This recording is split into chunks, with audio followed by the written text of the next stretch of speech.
كوكو عسلامة. اليوم عملت كعيبات زوزة، اني من محبي زوزة، اما اليوم حبيت هكا نبدل نعمل حاجة جديدة. عملت كعيبات طومبوغي بالشوكولا بلون ومن الداخل جو بيستاش وفرامبواز. باش نحكي لكم راهي بنة.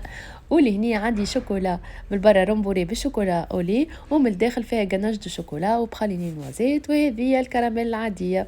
نحضروا البات نتاعنا. عندنا 250 غرام زبده عليها 120 غرام سكر. نخلطوا كل شيء ونزيدوا كعبتين عظم. حاولوا تكون الزبده بحراره الغرفه ومش كيفي باش تسهل لكم الخدمه. 2 ساشي دو فاني، وباش نبداو نزيدوا فرينه نتاعنا بشويه، معاها مغرفه صغيره خميره جاتو.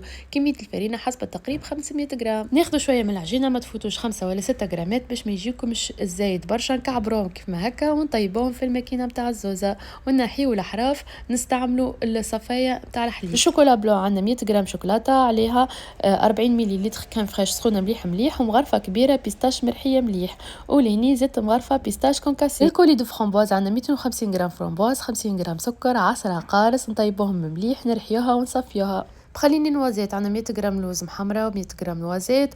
زدت عليهم 100 غرام سكر مذوبه ورحيتهم مليح. ولين رجعنا للشوكولا بلون تاعنا، حطيتها في الزوزه وحطيت عليها الكولي دو فرامبواز وقنا الشوكولا نوخ. حطوا نخليكم مقادير تحت الفيديو. زدتوا شويه نوازيت مهرشه، تنجموا تعوضوا القناش باش بالنيتيلا.